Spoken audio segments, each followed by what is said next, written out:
బ్యాంకులు కూడా అంత గట్టిగా లేరు. కానీ బ్యాంకుల్ని కరెక్ట్గా దారికి తీసుకొచ్చి వాళ్ళు నష్టం పొందకుండా ఇంప్రూవ్మెంట్ తీసుకొచ్చినప్పటికీ ఇప్పుడు జనానికి ఒక్కొక్క ఊర్లో వెళ్ళి వాళ్ళు ఏం పని చేసి ఉన్నా కూడా వాళ్ళకి బ్యాంక్ ద్వారా సదుపాయాలు అందించండి అన్నారు. దీనికి తగినట్టు గ్యారంటీ తోటి లోన్ ఇవ్వడం అనే ఒక సిస్టమ్ తీసుకొచ్చాం. ఇప్పుడు ముందు మాట్లాడినప్పుడు ఎంపీ గారు అన్నారు, కోఆపరేటివ్ ట్యాక్స్లో గ్యారంటీ లేకుండా లోన్ ఇవ్వలేకపోవడం వల్ల మీరు ఒక గ్యారంటీ సిస్టమ్ తీసుకురండి అని. అది కోఆపరేటివ్ సొసైటీ లెవెల్కి మాట్లాడారు. ముందుగా బ్యాంకులు కూడా అట్లాంటి లోన్ ఇచ్చే పరిస్థితులు లేకుండా ఉండేప్పుడు మేము ఆ గ్యారంటీ స్కీమ్ తీసుకొచ్చి తోపుడు బండిలో పెట్టుకొని వ్యాపారం చేసే చిన్న చిన్న వ్యాపారులకు కూడా గ్యారంటీ లేకుండా, మతలం అంటే వాళ్ళ ఇంటి నుంచి బంగారమో లేకపోతే వాళ్ళ ఇంటి పత్రాలు తీసుకొచ్చి బ్యాంకులో పెట్టకుండా, దానికి అవసరం లేకుండా గవర్నమెంట్ గ్యారంటీ ఇచ్చి వాళ్ళకి బిజినెస్ నడిపించడానికి వీలుగా చెయ్యండి అన్నారు. నేను కళ్ళారా చూశాను. ఆంధ్రప్రదేశ్లో ఉన్న ఆ సమయంలో మార్కెట్కి వెళ్తే కాయకూరలు వ్యాపారం చేసేవాళ్ళు కూడా ఆ రోజుకు 1000 రూపాయలు తీసుకుంటారు అప్పు మధ్యవర్తి దగ్గర నుంచి. ఆ అప్పు 1000 రూపాయలు తీసుకున్న ఆ సమయంలోనే 900 రూపీసే తీసుకుంటారు. అంటే 100 రూపాయలు అనుకోండి మీరు తీసుకునేది, మీ చేతిలో ఆ డబ్బు పెట్టినప్పుడు 90 రూపాయలు ఇస్తారు. 10 రూపాయలు చేతిలో పెట్టుకొని మీరు 90 రూపాయలు తీసుకెళ్ళండి. కానీ సాయంకాలం మీరు బిజినెస్ చేసుకొని వెనక వచ్చినప్పుడు మళ్ళీ 100 రూపాయే తిరిగి ఇవ్వాల్సి వచ్చింది. ఇట్లాంటి మధ్యవర్తుల ద్వారా లోన్ తీసుకుని బిజినెస్ నడపడం చాలా కష్టం. దాంట్లో మీకు మిగిలే డబ్బు ఏముండదు. ఇవన్నిటిని ఒకసారి కూర్చొని మాట్లాడుతున్నప్పుడు ప్రధానమంత్రి గారు చెప్పారు, మనం గ్యారంటీ ఇచ్చి చిన్న చిన్న బిజినెస్కి వాళ్ళ చేతి నుంచి బంగారమో ఇంటి పత్రమో తీసుకోకుండా లోన్ ఇవ్వలేమా అన్నారు. ఆ సిస్టమ్ తీసుకొచ్చినది ప్రధానమంత్రి మోదీ గారు. గ్యారంటీ ముందు తీసుకొచ్చి గవర్నమెంట్కి ఇచ్చి గవర్నమెంట్ ద్వారా లోన్ ఇచ్చినప్పుడు చిన్న చిన్న రైతులు, చిన్న చిన్న మత్స్యకారులు, చిన్న చిన్న వ్యాపారం చేసే వాళ్ళందరూ కూడా వాళ్ళు ఏ రకంగా కూడా గ్యారంటీ పేపర్ ఇవ్వకుండా మనం వాళ్ళకి అప్పు ఇవ్వాలి. అది కూడా రేట్ చాలా తక్కువ రేట్లో ఇవ్వాలి. ఈ మధ్యవర్తులు నమ్ముకొని లోన్ ఇచ్చి పుచ్చుకున్నప్పటికీ వాళ్ళకి ఏం ఆదాయం మిగలదు కదా అనే ఆ పెద్ద మనస్సు మాన్య ప్రధానమంత్రిజీ వారికి ఉన్నటువంటి ఆ మనసు వల్ల ఈ స్కీమ్స్ అన్నీ వచ్చాయి. ఇవాళ జరుగుతున్న కార్యక్రమం గురించి ఒక్క విషయం, అన్ని గ్రామాల్లో అన్ని ఊళ్ళలో జనాలు ఉంటే కూడా బ్యాంక్ వరకు వచ్చేవాళ్ళు చాలా తక్కువ మంది.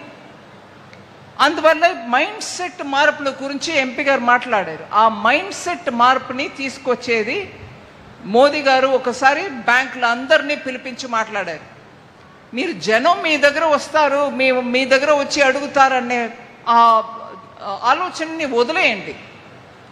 మీరు వెళ్ళండి, గ్రామాల్లో వెళ్ళి ఎవరికి ఏ లోన్ ఇవ్వాలనేది మీరు అసెస్ చేసుకుని దాని తర్వాత లోన్ ఇవ్వండి అన్నారు. ఈ విషయానికి వచ్చినప్పటికీ ఇవాళ మీటింగ్ గురించి నేను ఒక విషయం చెప్పదలుచుకున్నా.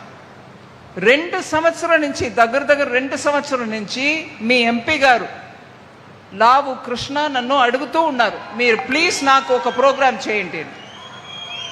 2024 ఎలక్షన్ తర్వాత ఒకసారి మళ్ళీ కలిసి మీరు ఇప్పుడే నాకు ఇవ్వండి అన్నప్పుడు నేను చీఫ్ మినిస్టర్ గారితో కూర్చొని మాట్లాడినప్పుడు చెప్పాను, ఇలాగా లావు గారు అడుగుతున్నారు నరసరావుపేటకి అక్కడ బ్యాంకుని పంపించి చెయ్యాలా అని. ఖచ్చితంగా చేయండి, అది మాత్రం కాదు దాని తర్వాత ఇంకా ఎక్కువ చోట్ల ఆంధ్రప్రదేశ్లో చేయండి అన్నారు. ఈ ఒక్క ప్రోగ్రాం మహత్వం మనం చెప్పాలంటే మీరు కళ్ళారా చూశారు మీ ముందు. నేను రాజకీయ మాట్లాడట్లా, కానీ ఇప్పుడు ఆ విషయం చెప్పడం అవశ్యం. 2004 నుంచి 2014లో బ్యాంక్ నుంచి అప్పు ఎవరికైనా ఇవ్వాలంటే అప్పుడు ఉన్న కేంద్ర ప్రభుత్వంలో ఉన్న పార్టీ ఫోన్లో చెప్పేది, నర్సరావుపేటలో ఈ ఫలానా వ్యక్తికి డబ్బు ఇవ్వండి. ఆ ఫలానా వ్యక్తి జెన్యున్గా డబ్బు బిజినెస్ చేసే మనిషి కాదు, కానీ ఆ పార్టీ మనిషి కాబట్టి ఆయనకి ఇవ్వండి అని చెప్పి ఫోన్ బ్యాంకింగ్ను ఒక సిస్టమ్ మొదలుపెట్టారు. సో కేంద్ర ప్రభుత్వంలో ఉన్నటువంటి పార్టీ చెప్తే అప్పుడు వాళ్ళకు లోన్ ఇస్తే లోన్ ఇచ్చినట్టు లెక్క బ్యాంకులో పెట్టుకోవాలి. ఆ ఏ డబ్బు కూడా తిరిగి రాలా, బ్యాంక్ అప్పుల పాలయ్యాయి. ఎన్పిఏని అందరూ మాట్లాడటం మొదలుపెట్టారు. ఇవాళ నర్సరావుపేటలో జరిగిన ప్రోగ్రాము ఇలాగ ఇంకా చాలా ప్రోగ్రాం దేశవ్యాప్తంగా మనం చేస్తూ పోవడం, ప్లస్ ఇప్పుడు మన ముఖ్యమంత్రి గారు చెప్పడం వల్ల ఇంకా ఆంధ్రప్రదేశ్లో ఇట్లాంటి ప్రోగ్రాం చేయబోతున్నాం. కాబట్టి విషయం ఆ ఫోన్ ద్వారా జరిగిన బ్యాంకింగ్కు ఇప్పుడు జరుగుతున్న బ్యాంకింగ్కు తేడా చూడండి. గ్రామానికి బ్యాంకులు వెళ్ళారు. ప్రతి గ్రామంలో ఉన్న వ్యక్తియే వాళ్ళు వెతికి చూసి తీశారు. ఇప్పుడు ఉన్నారు ఇక్కడ బ్యాంక్ చీఫ్ సిఎండీస్ అందరూ, చీఫ్ మేనేజింగ్ డైరెక్టర్స్ ఇక్కడ ఉన్నారు, మీ ముందే కూర్చున్నారు. ప్రతి ఒక్క బ్యాంకు కూడా గ్రామాలకు వెళ్ళి, నువ్వు మత్స్యకారరా, నువ్వు మేకల్ని పెంచుతున్నారా, మీరు బండిలో పళ్ళులు అమ్ముతున్నారా అని వెతికి ఎవరికి ఇప్పటి వరకు లోన్ దొరకలేదో వాళ్ళని ఐడెంటిఫై చేసి వాడికి ఇవాళ మనం లోన్ ఇప్పించాం. గ్యారంటీ లేదు, ఏం లేవు, ఇక్కడ ఇప్పించాం. బ్యాంకులు మీ వైపు వస్తున్నాయి, మీరు వెతుక్కొని వెళ్ళట్లేదు. 2, అందరికీ ఎవరికి అర్హత ఉందో వాళ్ళకి ఇవ్వాలనే ఆ మనస్తత్వంతో బ్యాంక్ వెళ్తుంది. ఢిల్లీ నుంచి ఫోన్ వచ్చి పల్నాకి ఇవ్వు వద్దని చెప్పడం లేదు. గ్రామంలో ఉండి అర్హత ఉంటే వాడికి ఇప్పించమంటున్నాం. ఎవరిని వదలవద్దు, ఎవరికి కావాలో వాళ్ళకి ఇవ్వండి. ఇవాళ ఒక నర్సరావుపేటలో 3,000 కోట్ల రూపాయలు డిస్ట్రిబ్యూషన్ అయిందంటే సామాన్యమైన విషయం కాదు అది. బ్యాంకులు తన అప్రోచ్ని మార్చుకున్నారు. జనం కూడా ఇవాళ వాళ్ళ బిజినెస్ చేసి వాళ్ళు బాగుపడాలని కోరుకుంటున్నారు. నర్సరావుపేట దానికి ఒక మంచి ఉదాహరణ.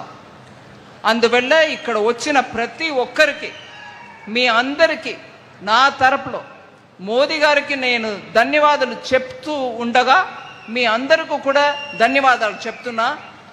మీకు దొరికిన ఈ అవకాశాన్ని మన ముఖ్యమంత్రి గారు చెప్పినట్టు మంచిగా అవకాశాన్ని సదుపయోగం చేసుకోండి.